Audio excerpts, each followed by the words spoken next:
Hey guys, my name is InsaneRaven. E3 2017.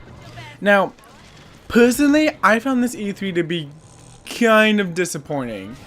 And I do mean on like every single cylinder. There wasn't really anything out of this E3 that got me hyped like last year. Last year was pretty much just, oh my god, everything's awesome, everything is cool, everything's amazing. I can't believe there's so much to talk about. Well, this year, I felt like, for me personally, there were a lot of cool things that got brought up and got mentioned, but nothing really excited me like last year's did, with the exception of one game, which I'm going to talk about later. Now, this list is in no particular order, except, well, there's sort of an order, but not like, this is number 10, this is number 9. It's more like, the stuff I'm going to talk about first, you're going to see that I'm not really that excited about, and then as we go on, get more and more excited about. But that's typically how these lists kind of goes. I don't know why I'm explaining how a list works to you. So, I do want to give a quick shout out to Anthem. Now, the reason why this is so low on my list is for a couple reasons. First off, it's BioWare. Which typically isn't something you say when introducing a new game, that a bad side is BioWare. But after Mass Effect Andromeda, I don't exactly have the same faith in them that a lot of people do. Now, this game does seem to take advantage of the exact same amount of time that Mass Effect Andromeda does, and really kind of gives us more a beautiful world to kind of explore and walk in. I am worried that with the world being this big, that there are just going to be some basic issues with it. I mean, we're going from, we have these jetpacks, we have these giant ocean expanses to kind of explore, and then we also have these mountainous cliff sides and all this other stuff. And if it comes out great, it's gonna be amazing. But there is a very large possibility that this game is going to shit the bed, and I just don't want that again. Especially when this game looks really good. But I'm more cautious about it now in a post-Mass Effect Andromeda world than I am pre-Mass Effect Andromeda world. But now let's get into the actual list. And now, with every year at E3, I care way more about stuff that I didn't know was coming out. I want to be blindsided every E3 with what's coming out and what's new to the gaming world. That's really why I tune in the E3. Is really why I care about E3, and that's the biggest reason why this E3 was so disappointing to me. A lot of the times, a lot of the stuff that was shown wasn't new stuff, but rather updates on old stuff. And while with every game, I felt we kind of already knew what we were getting into. The one game that I found that was interesting to come out of all of that was Assassin's Creed Origins. Now, even though we got the ever-loving shit leaked out of this game to the point where it wasn't a surprise, and I almost shouldn't care about the fact that it's coming out because we know so much about it already, E3 gave it its official worldwide reveal, along with a bunch of details about the game that we just didn't know. Combat does seem to be completely overhauled in more of a Witcher 3 type fighting style, and we seem to have much more RPG-like progression.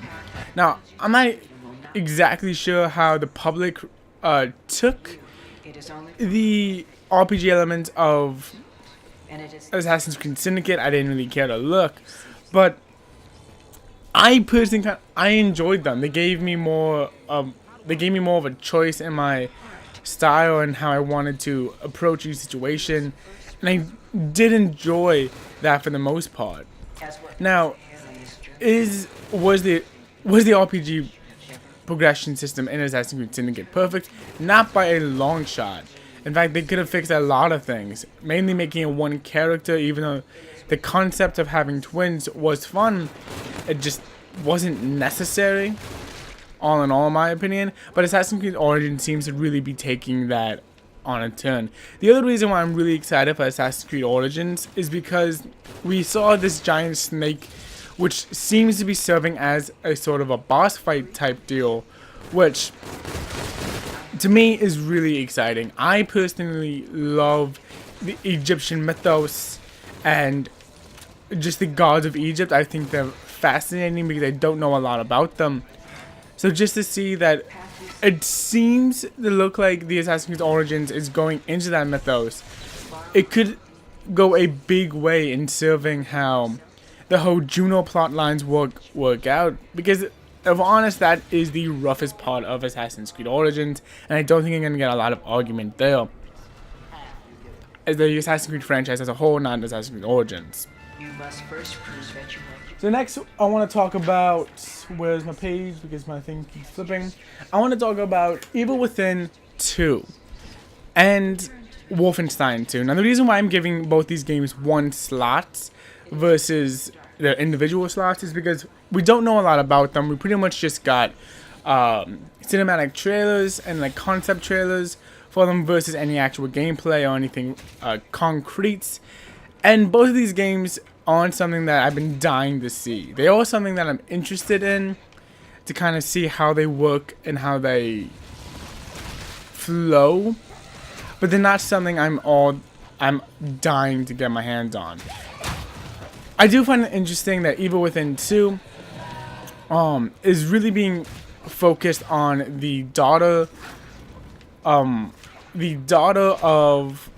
whatever the main character's name was. I completely forgot, because if you were paying attention in Evil Within, a lot of the kind of backstory that kind of got us to where we were in Evil Within was the daughter's disappearance. It's pretty nice to see that they're gonna be doubling back on the daughter and getting like that background story locked down versus just having these more episodic adventures, which is kind of the feel that Evil Within gave. And Wolfenstein, I don't really know much about. I didn't play the other games, but it does look really cool. It seems like it's taking a much more of a Nazi American vibe, which might not be saying much given the game series history, but the most I do know about the game is that the Nazis were in World War II, and then everything kind of has to be fixed from there. But this game does seem to be set much more in Americana and America. Why do I keep saying Americana? And that idea just excites me. It excites me to see where they could go with that. And number 8 on my list is kind of weird. It's a kind of a weird game to put up, especially because I feel like this genre has already been done so many times before, and just giving it a new skin of paint, while it is going to be different, it's not going to be refreshing in the way that I feel this game kind of needs to be if it's going to stand out in this market. But we have Strange Brigade. Strange Brigade is basically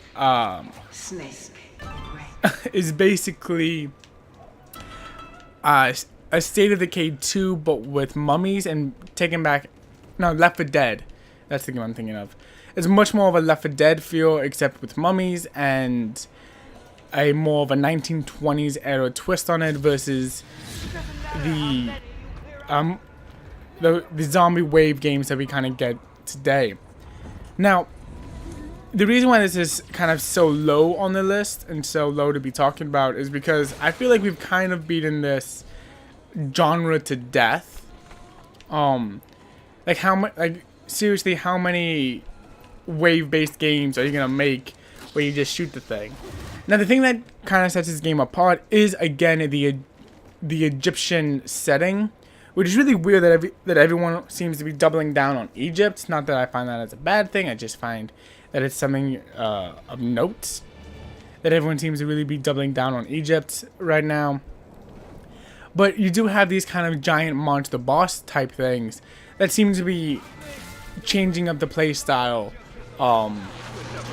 more than more than in regular games, which to me feels like it could be the thing that sets this game apart from other games like Killing Floor and the Left 4 Dead series. Even though Left 4 Dead has been out for a while and is old as shit, it is still one of the games that you think of almost immediately. I am glad this is going to be given some fresh blood, but I do feel like it's already been done before and we don't really need to get more games in the series. So needless to say, my ideas on this game are kind of conflicted, and I don't mean a little bit. Alright, so next on the list is a game that I know people are lost their ever-loving minds for, but I just can't get that excited for because it is just a remaster. But Shadow of the Colossus is getting a full remaster coming to the PS4, and this game straight up looks beautiful. There's almost nothing in this game that made me kind of wince from just how it looks, which is a big problem that the original Shadow of the Colossus had for me. I just tried to pick it up too late in the video game scene after I've been playing a bunch of beautiful games. To kind of play this rougher game was kind of difficult for me. The controls weren't exactly smooth, but seeing that this remaster is coming and the fact that it looks beautiful, I understand why a lot of people are excited for it. I'm just not one of those people. I've already played the game and I don't really care to play it again because it is a work of art and it's a game that I feel you only really need to play once unless you really just want to play it again. But I've never quite understood that. Unless like you're going for like trophies or something. I don't know. But yep, Shadow of the Colossus is getting remastered and people are losing their minds about it. Then, let's talk about Monster Hunter World. And this is a game series, let alone game, that has really been confined to the portable gaming scene with Nintendo and just lower capability games. Lower capability gaming systems, and based on what I've heard and what I've been told, the Monster Hunter series is a game that you just have to kind of play, and you have to understand that this is a long burn game. It's not a game you can just pick up and put down. It's basically a game you have to stay with and stay with for a while. First thing, I don't really see the appeal of it, being that it is just collecting loots and doing that kind of thing. I personally don't see the thrill in it, but I do get why a lot of people are excited about it. Now, this is where we are gonna kind of hop into the things that I am really excited for, and either just ideas, schemes, or whatever the fuck the game actually is. I'm getting really excited for these other games. Beyond Good and Evil 2. Now this is a game that people have thought is dead. It's not gonna happen. You know, they teased this back in 2008, and now in 2017, and we just really haven't heard anything.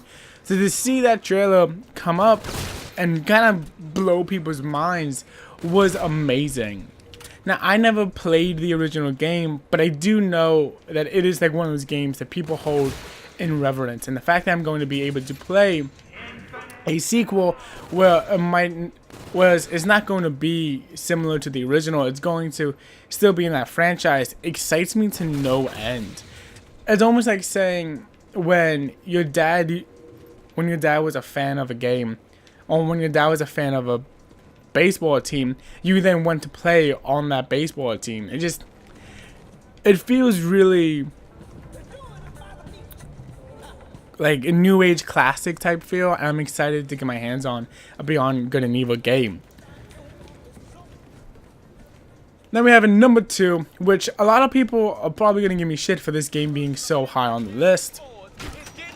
We have A Way Out. Now, A Way Out is being developed by the same guys that did A Brother's Tale. That was really gross. And it is a co-op narrative experience along the lines where, whether in split screen or online, you get play with another character, with another person, and control two completely different characters for a story-driven narrative experience. This game seems to be very focused on... Oh, he scared at me. Seems to be very focused on narrative and working as a team with really a person that you're not gonna... that personally, I'm not gonna be able to communicate with. So while the game does seem to have a lot of issues fundamentally, I am so excited to see a brother's tale of two sons team working at another game, and I'm excited that I'm going to be able to control one character completely. That was pretty much one of the bigger issues I had with the Tale of Two Sons, but I am excited to see this indie developer be giving it another chance, and to be showing off their stuff at E3 shows that the indie market has come a long way, and I'm really excited for them. But number one, and if you know me at all, this isn't going to come to any surprise. If you guys were making bets on it, cash them in now. But Life is Strange Before the Storm. When this game got announced at Microsoft's press conference, I jumped up and down, I squealed like a little bitch, and I was so excited. When Life is Strange ended, there was really one story I really wanted after it. Given that the way the game ends, which I'm not going to spoil because I do believe this is a game that every person should play. It is easily one of my favorite games of all time. When Life is Strange ended, there was really only one thing I wanted from another Life is Strange game, because I believe it ended so perfectly based off what your choices were. And I wanted to hear more about Chloe. I wanted her story. I wanted more of her story. She is kind of this character that, in my opinion, is very much the best character in that game. And she's kind of given this... while she is given the damsel in distress type role, she's also this funny and very capable character.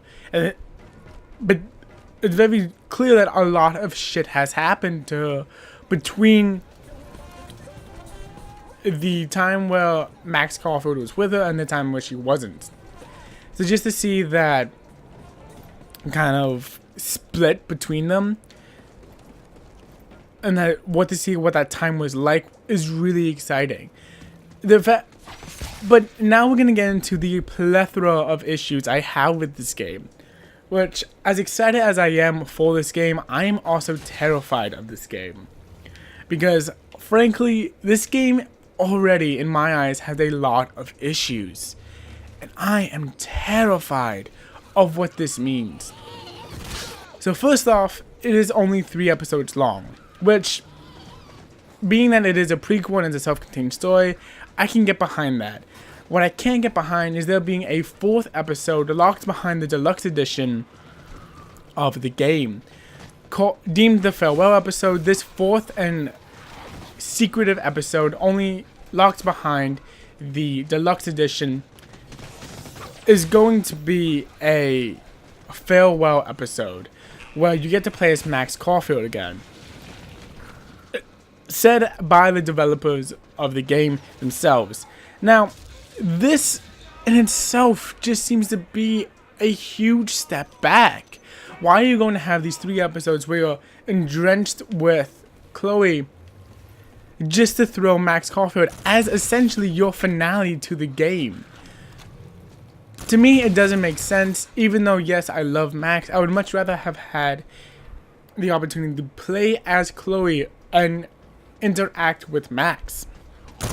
To me, that just would have made a lot more sense, being as this is in fact a prequel. I don't know.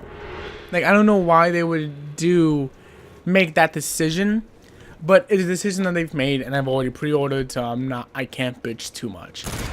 The other big problem I have with this game is, one of the other huge issues I have with Life is Strange 2, Before the Storm, is that it's not Life is Strange 2. Life is Strange 2 is being developed by Don't Nod Entertainment, and Life is Strange Before the Storm isn't. So being that it's not being made by Don't Nod, the original creators of Life is Strange, who the fuck is making this game? Well, that answer, my dear chap, is actually a different company entirely, whose name I'm forgetting, which is a problem, mainly because not only are not the original creators behind the game, but the company that did take over rights for this game is a company that pretty much stayed to motocross games and shitty on-rail grinder games. When I post this, the developer's name is going to be in the description down below. But they wanted to take this first jump into story and narrative-driven games, and they're starting with Life is Strange. And to me, that's a big bad sign to me. Like, that just doesn't seem like a good idea, and I don't know why you would even try to kind of push that. Especially with a game that Donut fought so hard to get made their way, and a game that has changed so many people's lives on a personal level. Now, to give this second developer credit, they have said that they are big fans of the game, and they've been working on it for almost a year and a half now. But now that brings in my next biggest problem with this game is that the original voice actress of Ashley, I'm going to butcher your last name, Birch, is not going to be reprising her role as Chloe. Chloe is going to be played this time around by a new voice actress, which already just seems like a terrifying ordeal. Now, the reason why Chloe Birch isn't going to be reprising her role as Chloe Price is very plain, and she's put it out there and has had many interviews since then to kind of explain why she's not going to be taking this hella important role. And it's because she's involved with the SAG-AFTRA strike. Now, I'm going to be talking about the SAG-AFTRA strike in another video later today, just because this video is already going to be really long, and I don't want to kind of, I really don't want to bog this video down any more down. I don't want to lengthen this video anymore just to explain something that is completely separate and doesn't have anything to do with the majority of E3. But keep your eyes on that video later today. So we're not going to have the original voice actress for Chloe, and the issue with that is, before I learned that she wasn't going to be a part of Life is Strange Before the Storm, I had only seen Microsoft reveal trailer, and I hadn't really seen any of the extra bonus footage that they've been dropping since then to kind of show that this is what's going on in the game, this is how everyone sounds, this is what XYZ is like. And the problem is, I can hear it almost plain as day that it's not the same voice actress. And this might just be because I've played that game. I've watched people play that game. I've played the game twice all the way through, and I've seen, at this point of recording, 8 different people play the game, so I really know what these characters are. But just to kind of see that it's not going to be, essentially, my Chloe is not gonna, it's hashtag not my Chloe. It's really concerning. And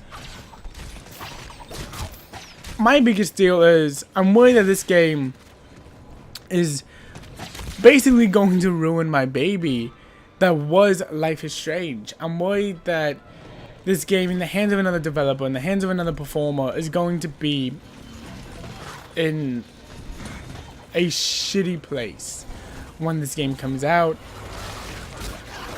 And I'm concerned, to say the least. Now, they have gone, the developers of the game, the new developers of the game have put on record to say that they are huge fans of the game, and that they've been working closely with all of the original, with Don't Nod Entertainment very closely, going so far to playing the entire first episode with Don't Nod to kind of gauge the reaction. So it seems to me that they're doing all the right steps, but it doesn't really do anything to take away my feel of what this game could become. But I am going to hold out on casting final judgment on this game and what it is until I finally get my hands on it on August 31st. Now you can bet your ass that I'm going to be playing Life is Strange Before the Storm on the channel. It's going to be here day one. I'm going to play it. Even if it means I'm playing 7 fucking games at once, I'm going to put Life is Strange Before the Storm on the channel day one. I can already tell that I'm regretting saying that, but it needed to be said. Other than that, but yeah, that was how I kind of saw E3 this year. Not nearly as exciting as last year with all the crazy reveals we got, but it does have a couple of nuggets that I'm interested in. But that's gonna wrap it up for this video. I'm gonna be making 2 other videos today, just because of how long this video was. Keep your eyes out for the vlog video, for your regular Letters of the Field video, and your video on what the fuck this SAG-AFTRA strike is and how it's affecting the video game industry. And more specifically, how it is affecting Life is Strange and why people are talking about it now because Life is Strange. Now, I will see you guys in my next video, and I hope you enjoyed this one. Bye-bye.